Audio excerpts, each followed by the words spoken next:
0.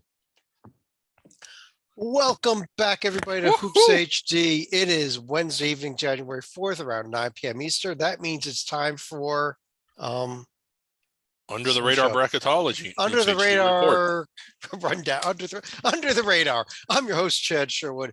Down below, we've got the annoying puppet, David Griggs. Yes, we do. Over to my side, we got John Salika. Just the three of us, a little three-man weave tonight. We got a lot to get to. Old school lineup. Yeah, it is an old school, a little bit vintage here. Little vintage here. Yeah. We got to do Under the Radar. Salika, why don't you start by telling what Under the Radar is? Because Briggs always screws it up.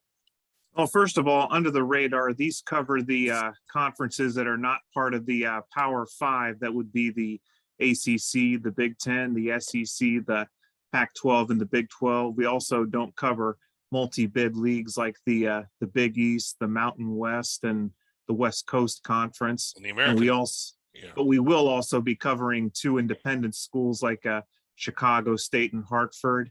The other qualifier is you cannot be in the top 25. So if you're looking to check in for the Charleston Cougars, you'll have to go back to our Monday Hoops HD report to hear a breakdown on them.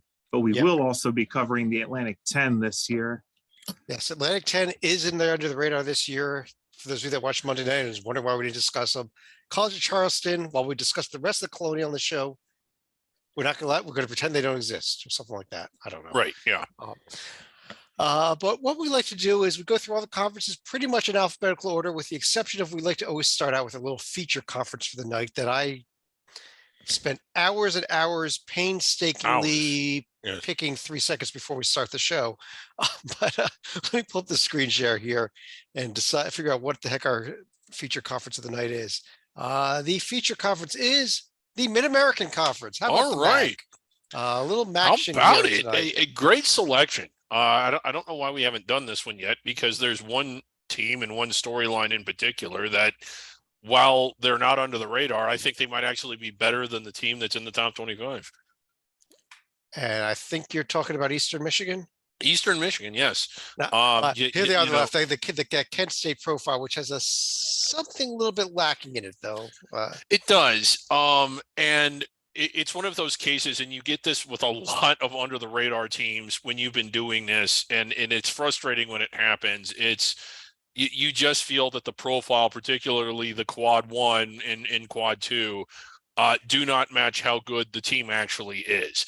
This is a team that, with less than a minute to go, had a lead on Houston. Houston, pretty good. I think we can all agree. They were right in there with Gonzaga, and I think that game at College of Charleston had multiple lead changes in the last minute. That was at College of Charleston. You can't help but think that if it were neutral floor or at Kent wins that game. Nothing against College of Charleston. We talked about them the other night. They're in the top 25, but this is an outstanding Kent State team. Very good. And, but is there enough there to get inside the bubble? I kind of think there is, if they can basically blow through the rest of their schedule, which won't be easy, but I think it will be good enough to do.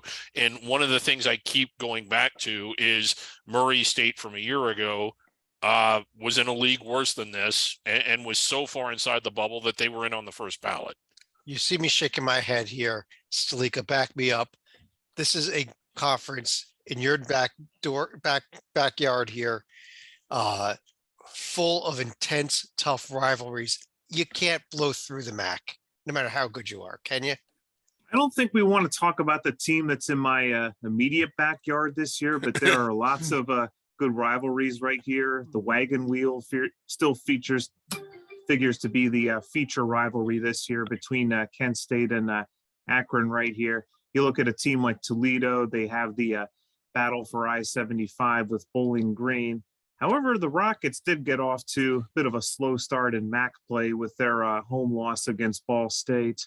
Toledo has won the MAC, the regular season, 2 straight times, but they've dug themselves a bit of a hole if they're going for a three-peat right here. I don't think 0-1 is a hole quite yet. I think but losing a home game. That's what I mean. But to a Ball State team that I think is going to be right up there beyond this Kent State team. I think this is my problem with what you said, Griggs. Ball State's going to be a quality team. Toledo's a quality team. Akron's a quality team. Ohio's a quality team. Even Buffalo has shown a little bit of life here and there. I mean, this is going to, yes, you're going to blow out the directional Michigan schools, but that's about it. Yeah, I think Kent can beat, and I know that they had to sweat a little bit the other night. And to your point, yeah, the rivalries are really big. The atmospheres are really intense. If you're watching this show, you're probably very familiar with the MAC. I think that mid-level Big Ten teams that are typically inside the bubble, if they were to play all 12 of these teams on the road, they'd probably win less than half of them. Right, but Kent State has to, maybe not all 12, but Kent State has to play 8 or 9 road games. Yeah. 8, 9, 10 road games. And if you're saying a inside the bubble Big Ten team is going to lose 3 or 4 games if they play that schedule, well, that's about, if you say Kent State's an inside the bubble team, they're going to lose 3 or 4 games, and now they're not inside the bubble. That's the problem. I like this Kent State team. Okay. Yeah. I think they're very dangerous, but I think at the end of the day, they may have to win the MAC tournament unless they really can do something like 15-1 or however. Yeah, I do think their next road game is winnable. It's at Miami, Ohio. Okay. I'll add that to the directional Michigan schools and Miami of Ohio. Yes. Yeah. Interesting. Is there anybody else? Tuesday night, they got Toledo at home, though. That'll be a test. And you mentioned some other teams that are really good. I just don't think they're quite as good as Kent State. Ball State, a really good story. Granted, their strength of schedule is a lot to be desired, but as a program, really turning themselves around. Absolutely. Yeah. Well, I guess before we go on, we want to cover this conference in full. Slicka, you want to give us 10 or 15 minutes on Miami, Ohio? Well, unless you want to talk about the meltdown they had at the end of the game against Central Michigan, there's really nothing else to discuss about the Red Hawks. I guess we'll move over to the America East then. How's that sound? Go through the leagues in alphabetical order. The America East, and the story here is the continued performance of this UMass Lowell team, almost coming out of nowhere. Started off conference play 1-0, but still, let's not forget. Not the most impressive conference team. But they won. They have the best numbers in the conference. They're 11-2 versus D1 competition. I'm still keeping an eye on this Vermont team, though. Now that they're in league play, they started the win with a nice road win at UMBC. Yeah, and Vermont, I think, at least in my case, because they had such a rough run out of conference, you forget how good that they actually are, and in how many cases is a team's record, if they're from under the radar, reflective of the schedule they've played more so than how good they actually are. I think you're absolutely right. As much fun as UMass Lowell has been, and as good as they are, and they are, I'm with you, Chad. I think Vermont is going to win this league. Don't forget about Bryant either, though. Yeah, Bryant is. I like them too. Yeah. Okay. Curiously enough, Bryant was the only team that won at home in the first wave of America East games, and even that was only by 4 points against Binghamton. Yeah, everything kind of upside down with the road teams winning all but one game. Circle this game here coming up Thursday night. Bryant at Vermont. That's one of the key games between the teams that we expect to contend in this conference this season. So that's probably the game to watch in the America East this week.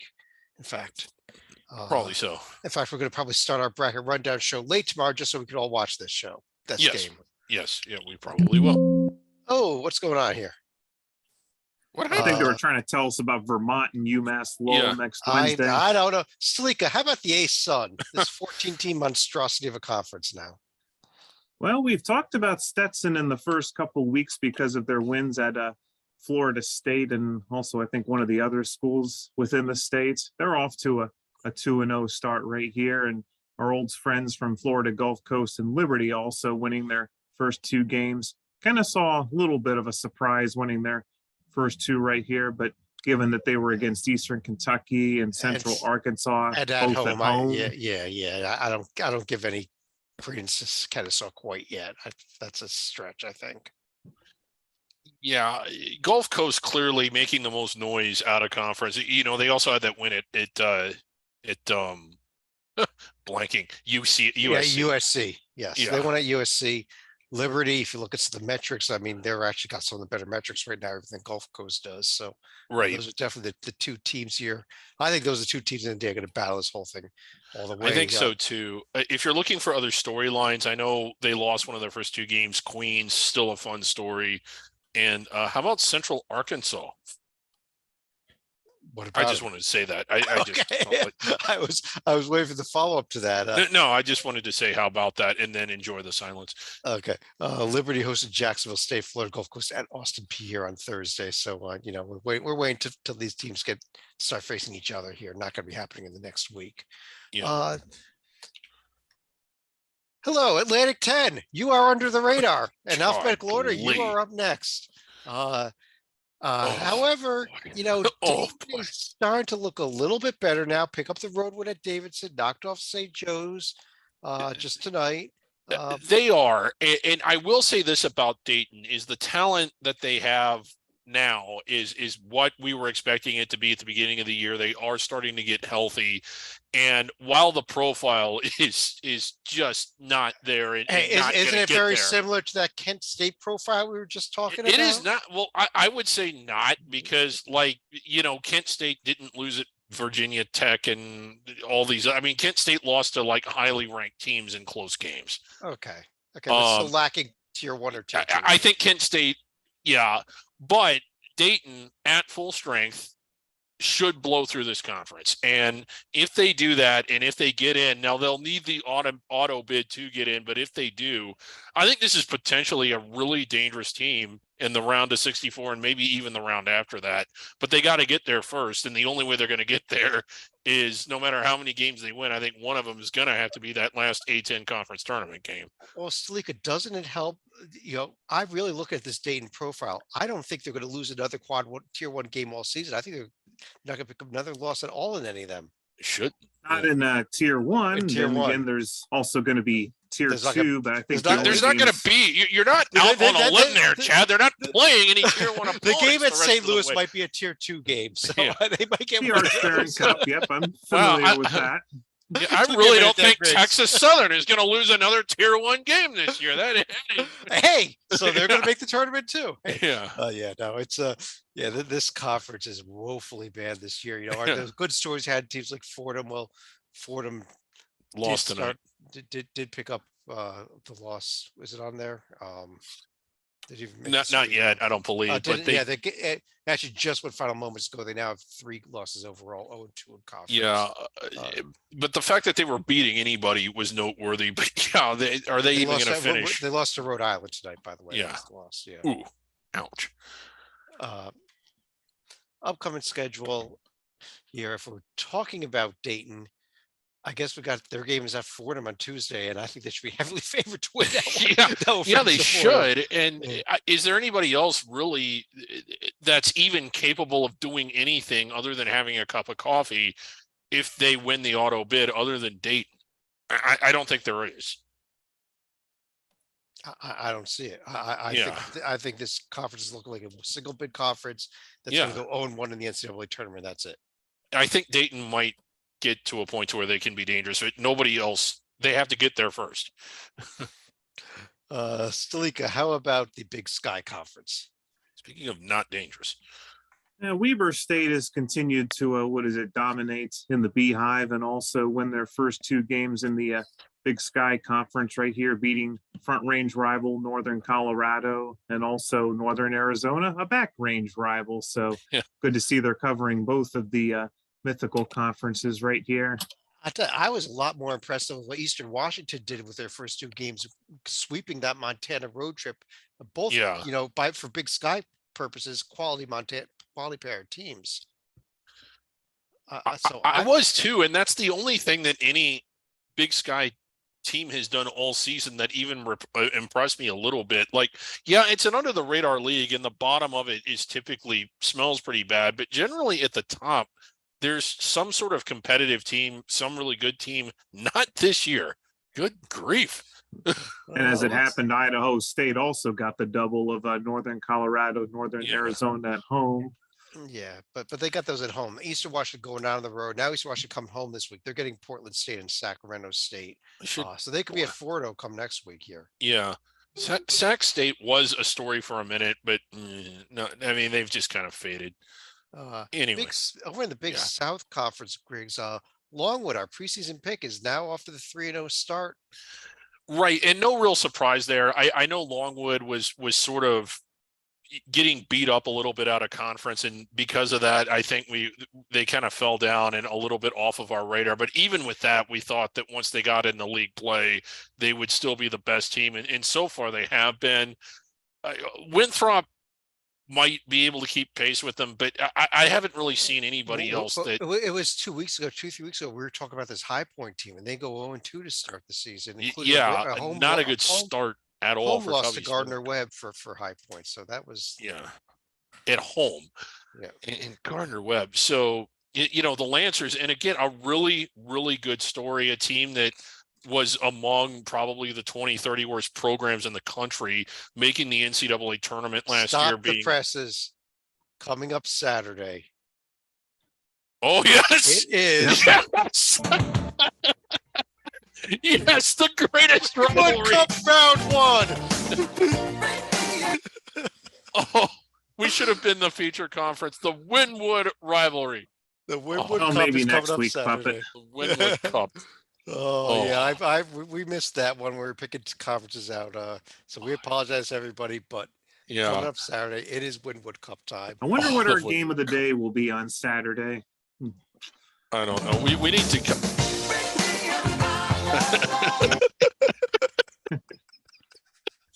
Oh, we need to send them. We need to get a trophy and send that to the winner of that game every year. I bet one of these. Yes, one of those, a big Hornets that piece of crap. Very fitting for the A10 this year, by the way, for Charlotte and Davidson.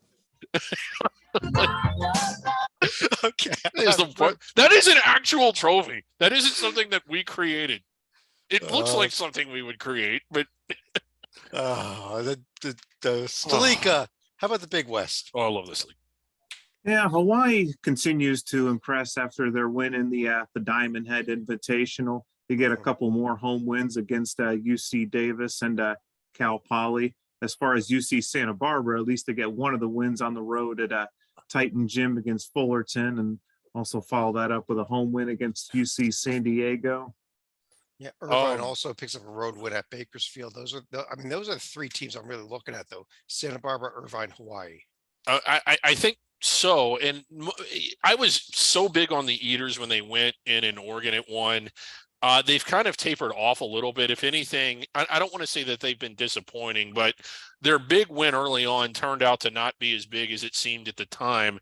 And I'm with the Bows and the Gauchos more than anything else. Long Beach, if we're going to discuss a team that has potential but has not played up to it at all in any way, shape, or form, is this one of the bigger disappointments, not just in this league, but of the season, this Beach team? At 1 point home loss to a decent Riverside team now. I think it's probably the fourth best team in the conference. But 4-8, this is a team that we all liked, I think, coming into the year. Great. Hawaii goes on the road this week. They're at UC San Diego and Cal State Fullerton. UCSB is going to be at Cal Poly and Bakersfield. You see the rest of the games are on the conference play coming up there. But let's jump over to the Colonial. And first thing I want everyone to do is ignore the team that's ranked number one there. They are not under the radar. We discussed them the other night. They're in the top 25. Correct. But is it worth discussing this UNC Wilmington? Yeah. I know you like this Towson team a lot. I like this UNC Wilmington team a lot more. Well, it's kind of hard to make a case for Towson when they keep losing games that are winnable and that they should win. They're good. I think they're good enough to have a much better record than what they do. But who is it? Joe Lenardi kind of says it. You are what, at the end of the day, you sort of are what your profile is. That might not be entirely true, but in this case, there's nothing. I mean, home to Navy, Fairfield is a god-awful team. It isn't like they went out and lost close games to ranked teams. They got beat at home by bad teams. Right. But how about Sleek of this UNC Wilmington team? I go back to Kent State from the top of the show. Isn't this the same profile? No. Well, we're also talking about a team that's actually beaten North Texas in one of the exempt events back around Thanksgiving right here. I do like that. Wilmington's best win is better than I think Kent State. It is, but they got smashed by UConn, and I mean, Kent State actually was ahead. And there are teams in the Big Ten that are going to be inside the bubble that will get smashed in those 3 road games at UConn, at North Carolina, at Oklahoma. Yeah, and Kent State would not get smashed.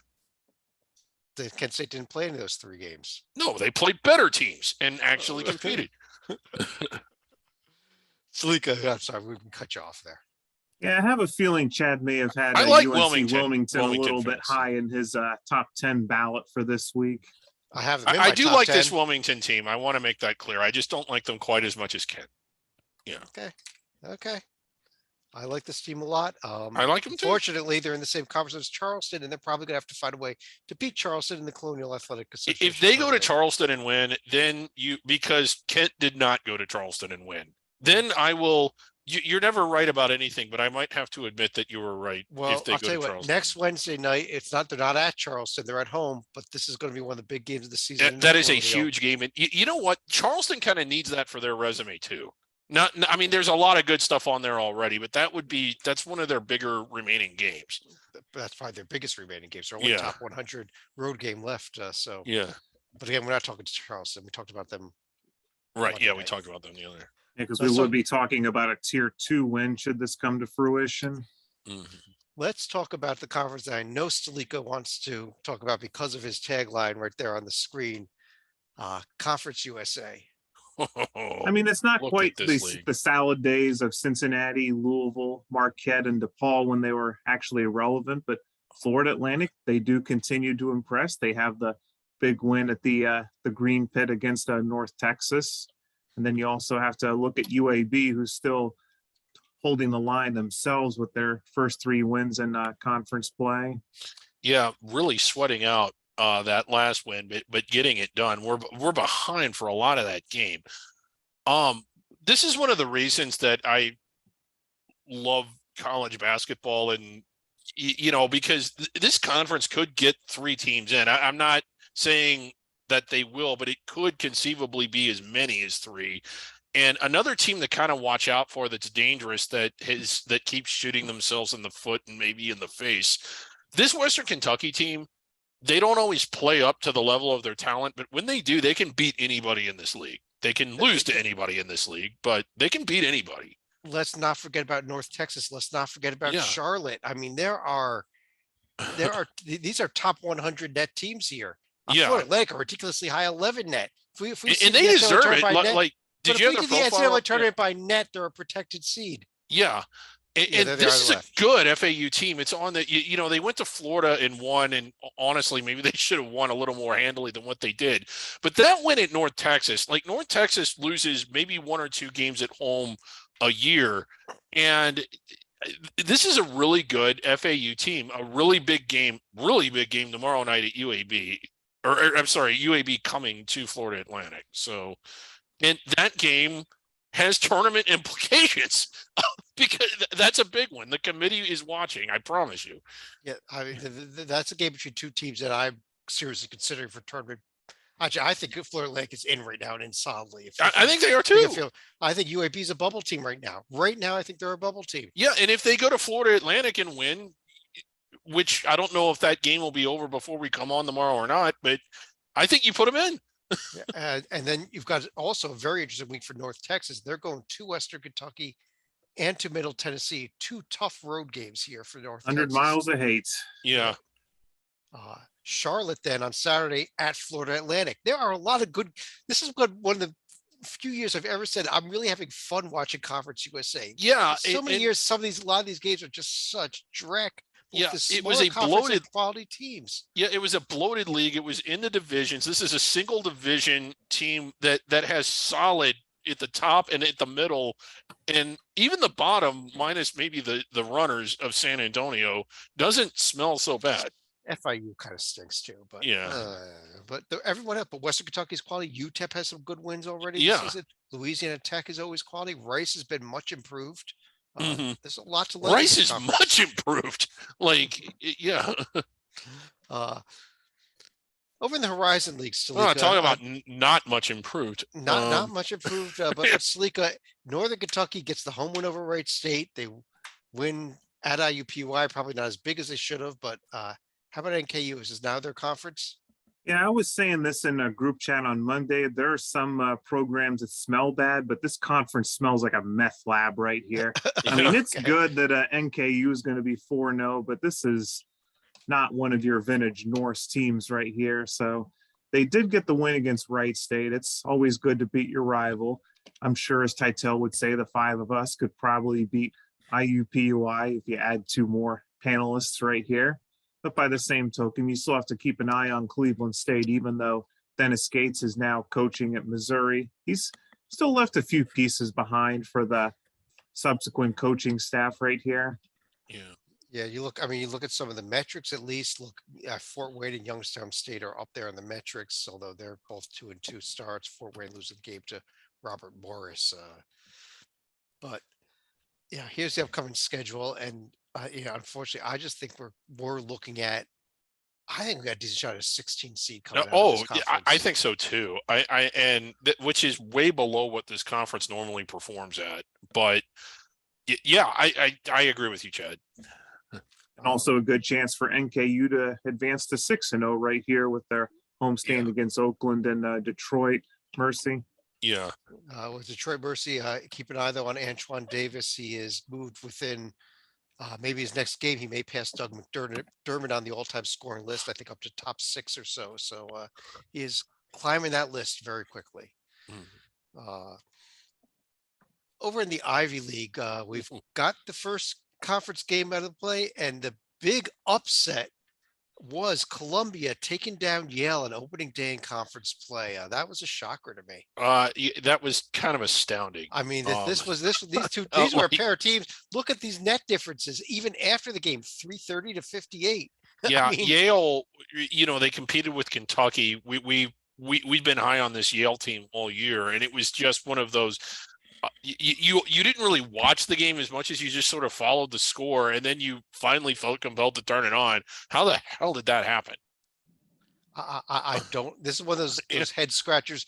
This ranks very close to the Eastern Illinois win over Iowa. It's close because this was a 300 type of net difference between these two teams. It was, and it might end up being that by the end of the year. That may have been, as crazy as this is to say because of how bad Iowa suddenly is, that might be the biggest upset of the year at the end of the year in terms of how far apart the teams are. Yale much needs these games Friday and Saturday against Dartmouth and Harvard at home. To bounce back from that. Of course, you got Penn and Princeton both on the road, both going to Columbia this weekend. So maybe this Columbia team has something. I don't think so. You also have to go to the bottom of the schedule here. It's round 1 of the Brownmouth Cup. Yes. Here's the Brownmouth Cup. That's tough. We got the Brownmouth Cup and the Whitworth Cup on the same day on Saturday. Yeah. Oh, it's just I mean, I know what nobody on Saturday across the country is going to leave the house. It's going to be Super Bowl type ratings for the Brownmouth and the Winwood Cups. Can we talk about the Big Red just real quick? Well, just a quick shout out. I still think Cornell's the best team in the conference. Really? I've liked them all along. Okay. Yeah. I'm gonna stick with Yale. I think it was a fluke. But Slika, Iona sitting here with a 51 net. 3-0 early lead in the Metro Atlantic conference play, but they probably did not do enough out of conference to get on the board, did they? Well, beating New Mexico would have helped. Granted, that was not the easiest game for Iona to win, and frankly, probably not one of their main goals, considering it's either going to be winning the Metro Atlantic or bust. We also have to talk about teams like Canisius and Niagara also struggling to get some of their games in just because of the blizzard that had pounded Greater Buffalo over the past couple weeks. Yeah, Ryder and Canisius played their game Saturday on technically a neutral court. They played it at Niagara, right? Yeah, to answer your question, Chen, if we can go back to their profile real quick, I don't think they did do enough. The one game that kind of slipped away was that game at Hofstra. They led for a lot of it. It seesawed back and forth. Had they gotten that one, it would have been a tier 2 win. Even that may not have been enough, but it would have at least been something. But as it turns out, they're just not going to get anything above the 3rd tier. They just don't have the opportunities in conference. But And we've seen that the committee is not necessarily enamored by bloated records if it's all against sub NIT caliber teams.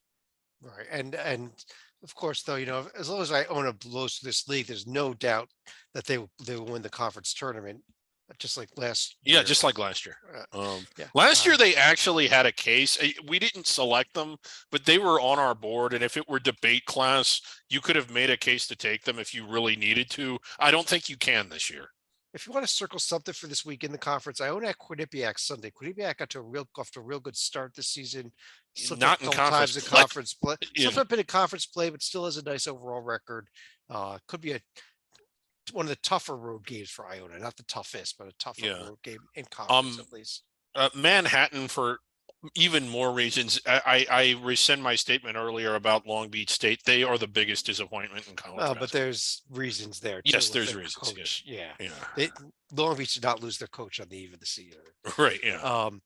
MEAC conference, Stalika, we have not yet got into conference play, so there's not much to say here other than we have a team with a winning D1 record in Norfolk. So congratulations, golf clap. Yep, and they did add a non-D1 win tonight against Penn State Wilkes-Barre. Although I kind of like Morgan State's win against Goocher a little bit more. Okay.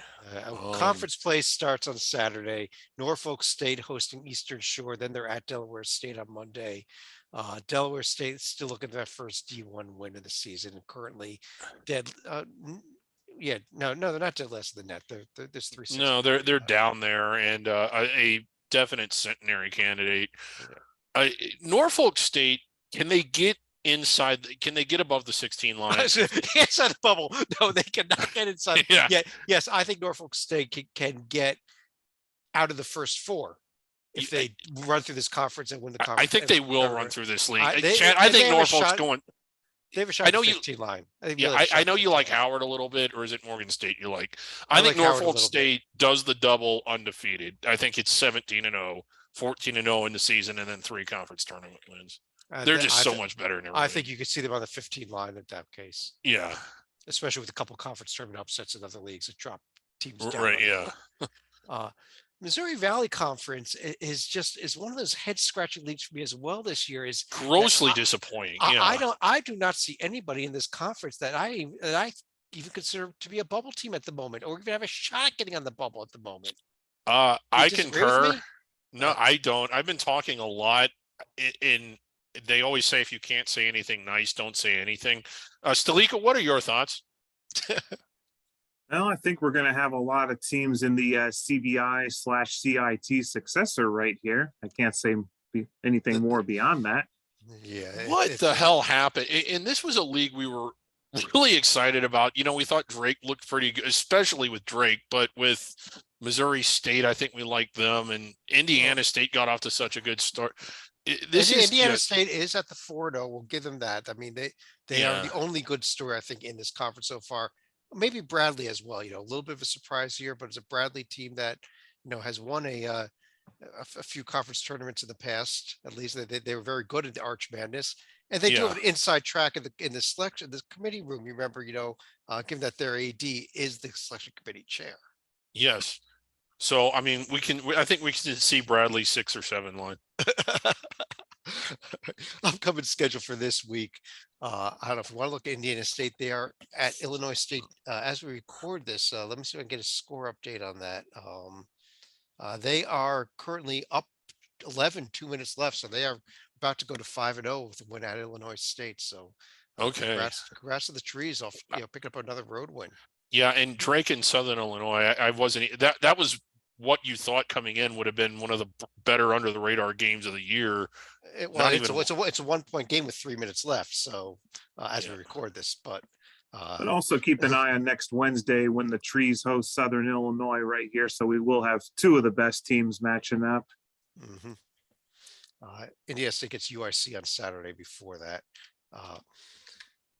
Griggs, our favorite conference is now into conference play, so we can talk about it. It was almost our league of the day today. It was a close call. Yes, love this Northeast league. Conference. Oh, it is the best. And I really like that team with the winning D1 record. Is there one? No, there isn't. Of course. Oh, Wagner 6-5. Wagner 6-5. Yeah. Okay. Oh yeah, Right. Wagner is 6-5. And How did that one, happen? and one of only 2 top 300 teams of the conference. Yeah, this league made a major mistake by not taking our advice and doing a quadruple round robin, because that's all anybody wants to see. I think that would outrate, the ACC and the Big East and everything else if they did that, because when these teams score off, it is just so much fun. I got to give the shout out actually to Merrimack. They were the preseason pick. They were winless against D1 coming to conference play, but they started off conference play with a win at Wagner for Yeah. the second game. Because of course they did. That's Because just it's the how this Northeast league, Conference. because it's the Northeast Conference. And then there was another dark horse in Sacred Heart who was expected to possibly win, and Stonehill wins their first ever NEC game up there. Yeah, I don't think this. Well, yeah, this conference almost assuredly on its way to Dayton. Oh, absolutely. The good news about this conference is I think this conference has a solid chance to pick up an NCAA tournament win this year. They do, yes, Because they'll be and playing get that another extra 16 credit. seed. Yeah. Yes. Upcoming schedule. If we want to talk about, I don't know who we're going to talk about. Maybe SFPA because they're undefeated. They're at Wagner on Saturday. So, Yeah. Should be. I think Wagner gets that one. Ohio Valley Conference time. Oh God. This is We'll the go part from of the alphabet bad to even more bad. Yeah. SU Edwardsville, we've been talking them up, and they go and they lose a game at SEMO on Saturday. But Yeah. I'm pretty sure she likes SEMO heading into the season. I thought though. So. I did. Not so much once the season has begun. How about Eastern Illinois? One of the worst teams, centenary bad, at least probably not that bad, but very close, has won their last 4, including at Iowa, and then 2-0 in the league. The most improbable 3-game winning streak maybe in the history of college athletics, not just basketball, but all of it. I don't think this team's going to lose again. No, I don't think. I think this team's on their way to the Sweet 16. I think they're on the way to the Final Four. National champions, Eastern Illinois. Mark it down here. At Tennessee Tech and at Morehead State this week. 2 more wins. If you ask me, there is one team. Well, aside from Eastern Illinois and their win at Iowa, Edwardsville has not looked awful. Probably more often than everybody else, but everybody else has just looked pathetic all year long. But honestly, my guess is Morehead will probably end Eastern Illinois' winning streak, and we'll have an even bigger ectoplasmic mess in this conference. Oh, no. Eastern Illinois is going to lose to Tennessee Tech on tomorrow night. Yeah. We need 322 losing at 333. That's about what this conference says. I think I think this whole conference will be played within a 2-game window, and it will look like this at the end of the year with a 10-8 team, an 8-10 team, and everybody else is 9-9. Well, the winner of this conference might be playing the Northeast Conference champion in Dayton. Yes. Hey, Salika Patriot League. We've got a few quality teams. At least this is a huge step up from the last 2 leagues that we looked at. Yeah.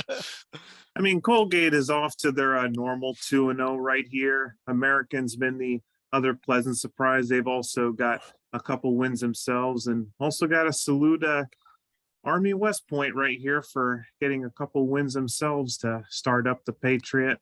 I'll tell you, the game that actually surprised me, though, from this league is we were talking up this Navy team in the start they were off to. Holy Cross goes to Navy the other night and picks up a nice, I think it was an afternoon game, actually, but on Monday went to Navy and picked up a nice road win. And suddenly Holy Cross 2-0 when they had been pathetic in non-conference play. Oh, yeah. I mean, just atrocious. And we mentioned that sometimes that's reflective of your schedule. Holy Cross's schedule was repulsively bad.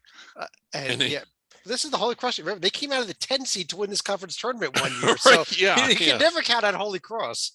Former national champions. A team I still like, if you're talking about being in conference play now, who is the best team?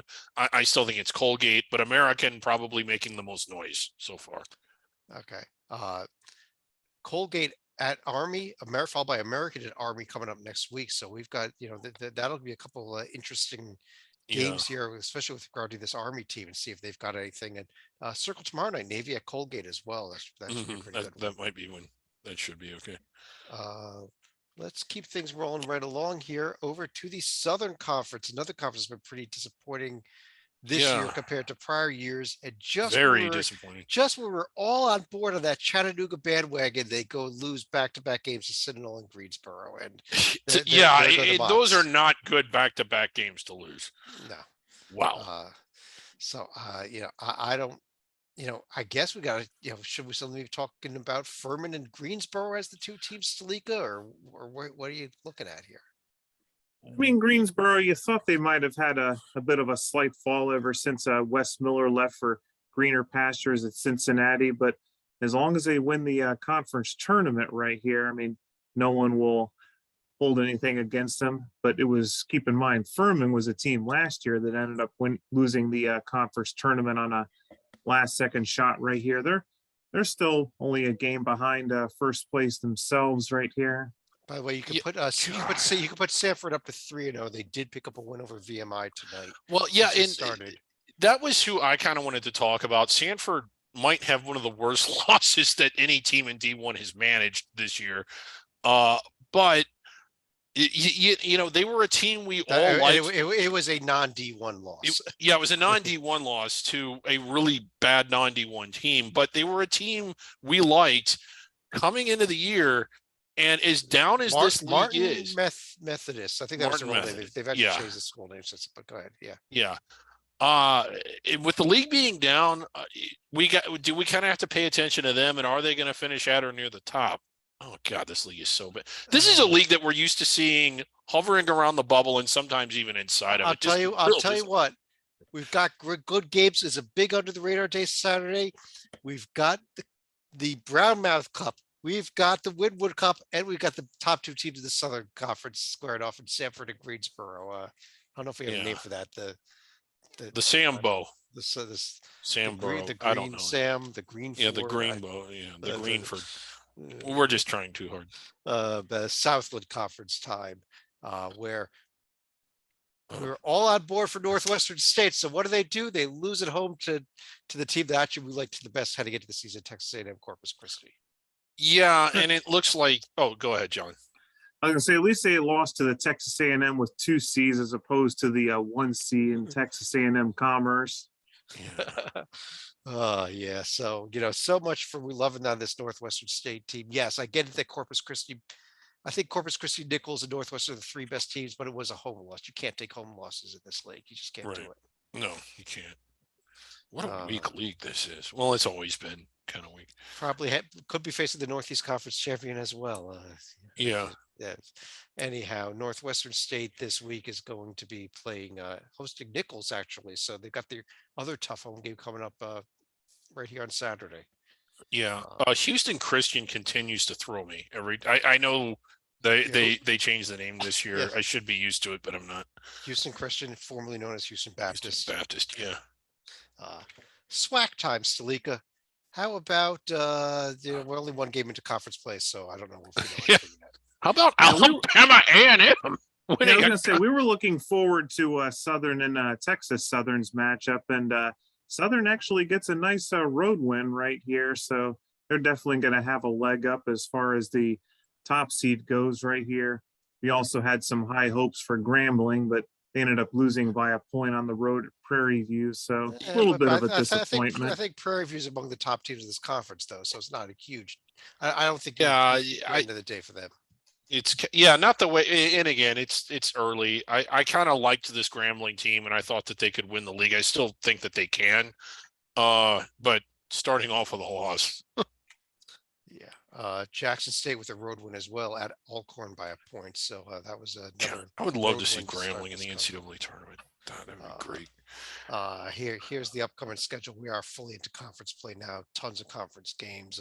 So no more games against Rust College. I don't see any Rust College here.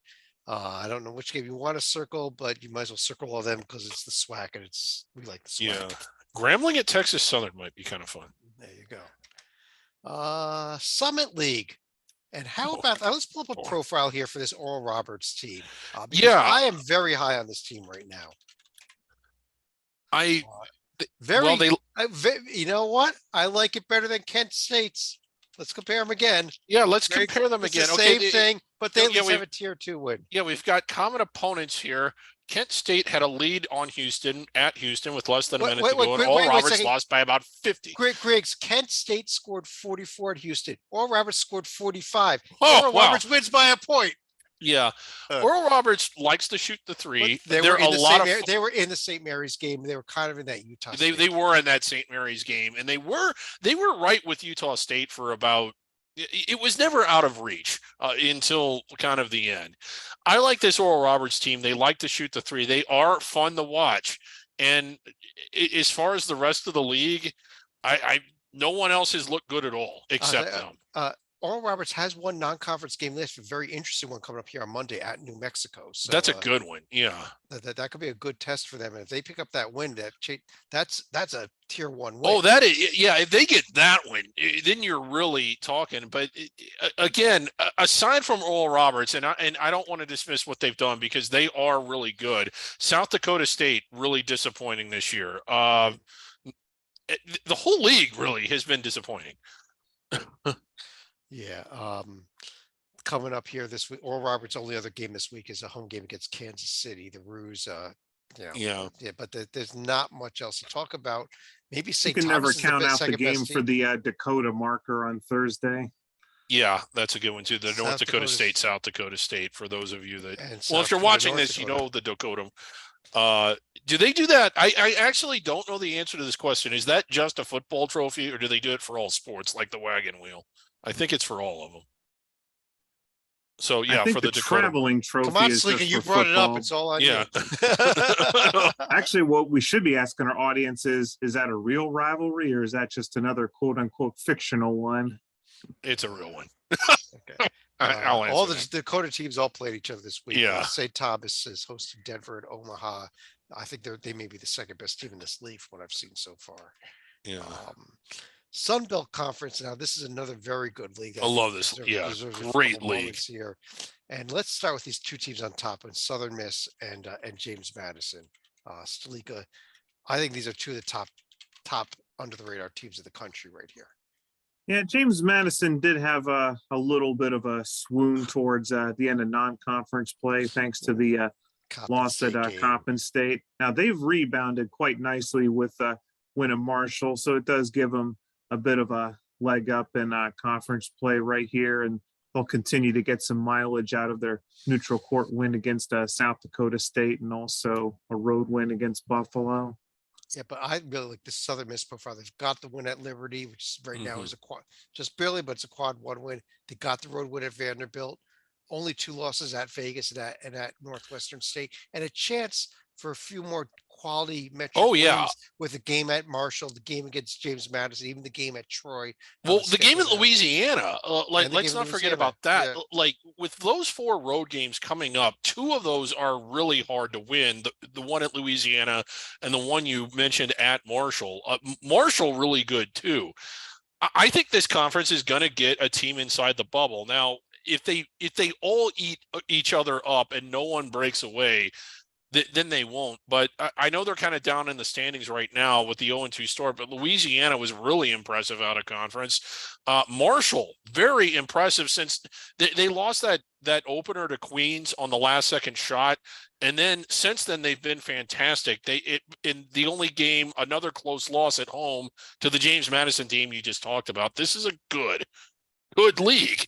Well, I'll tell you what, the problem with this league, it's kind of got the old Conference USA problem with the bloated 14 team size. There's so much garbage and so many garbage versus garbage games here that you end up with, for example, let me go back to that profile there.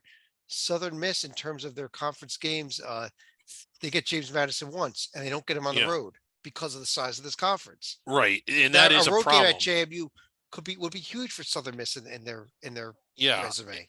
It is, and you've got Louisiana Monroe and Georgia Southern and just a lot of crap in this league, which is unfortunate because if you could trim the fat, even Troy playing well this year at times.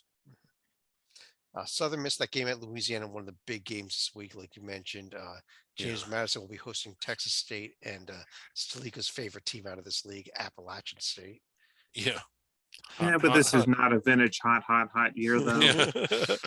Let's jump over to the Western Athletic Conference, and I think there's been one team we've been talking about, and that's been the Sam Houston team. Now they do go ahead and drop a game to Utah Valley, 80-64 on opening day night of conference play. Kind of a shocker here, but Yeah. on the other hand, this Utah Valley team is the other team that I think is worth taking a serious look at in this league. Yeah. Because they both have multiple tier 1 wins. They both have a tier 2 road win. Other than that Morgan State loss by Utah Valley, we got two pretty darn good profiles here. Yeah, and Oregon and BYU probably not tournament teams, but still two really, really good road wins to go along with the home game against Sam Houston. And their losses, with the exception of Morgan State, you're not really holding your nose. And you might remember they were right in that game at Wake Forest. And this is a team that we haven't talked about much. They may have snuck up on us, but you're right, Chad. This is a good Utah Valley team. Sam Houston is good, and they blew their doors off. And when you look at the talent in this league, some of the profiles are really good, but more like the teams are really good. And you see this, that was their only regular season meeting for this season also. Unfortunately, I'd love to see the two teams play a second time at Sam Houston. Yeah, and the WAC kind of a little bit too big now. I liked it better when it was 9 teams. But there are some decent teams here. Seattle, Grand Canyon, with Seattle, with Stephen F. Austin, who just picked up a win against New Mexico State. Now, New Mexico State, I would have listed them in this group, except all the off-court stuff is, and it is affecting them. I think this season is in this season's I agree. Yeah, gotten away from them at this point. They're now 0-3 in conference, actually, with tonight's loss that just went final a few minutes ago. Upcoming games, big game Thursday though, Grand Canyon at Sam Houston, Tarleton at Sam Houston's the one on Saturday. What's Utah Valley got at RGV and at Texas Arlington? They got to win those two though. Right. Stalika, how about a little insight into our other two teams that we have not yet discussed? Yep, these would be the independent teams in Chicago State and Hartford. So now we're getting to a point in the season where we may be seeing at most one game a week from either team, if we even see any games at all. And with losses against Ohio State and Morgan State. I got them both on there twice this week. Look at that. Hartford going to Sacred Heart and SFBK. Chicago State goes to East West and going to Tarleton. East West at Chicago State. Tickets are still available. These are probably gonna be our first two teams off of the survival board, and that's coming up very, very we soon. We might remove them tomorrow. What else we got? We got checking some fictional conferences. Yeah, mythical leagues. Let's start with our mythical leagues. Our favorite one, the first one we really start following, the Front Range, where Colorado is now in the lead at 2-0 in conference play. Yeah. And again, as schizophrenic as they've been this year, in first place in the Front Range, and they can get an auto bid to the tournament, Chad, if they win their conference tournament.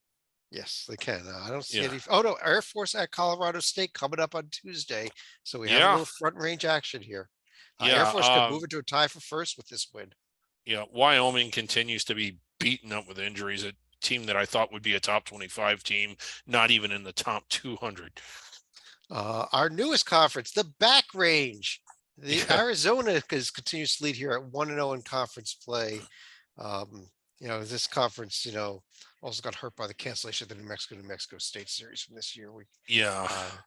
But let's see, do we have any conference games on the schedule there? Doesn't look like it, no. No, we already had the Arizona State game from last Saturday, so nice game for the Wildcats there. The Beehive Conference. The Beehive, yes. Playing for one of these. Yes, the old occurred. That's a random sequence of letters that bring. The bucket is missing.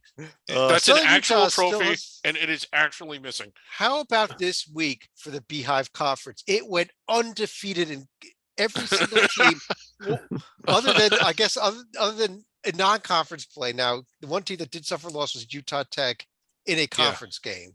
Other than that, the conference went undefeated this this week. So congrats. I to think the John Roth's Beehive. team could really call this palpable buzz right here. Yeah. BYU current lead at 2-1 in conference play. Yeah. And let's see if we have any games coming up this week here. Not seeing any. No, Utah not, Valley.